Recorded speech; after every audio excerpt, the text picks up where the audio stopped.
খোড়া দিতেছস না খোড়া না, আমি আমার বাবা আমার হারাইতে চলতেছি, ঠিক আছে?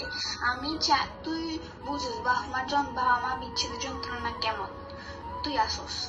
কিন্তু ভাই দেখ, আমি বাই করতেছি কারণ আমার মেজাজ গরম, ফুল গরম।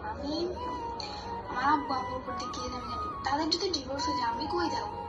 আমি কি তোর কাছে যাবো? জীবনও যাবো না, নিজের মায়ের এলামো তাও যাবো না। আমি তো আর তোমার কারণে আমার বাবা আমার হারাবো না। শুধু আমার বাবা মা কেন আমার কারণে ঝগড়া করবে? মানে আমি কেন ওই যে আগের ইতিহাস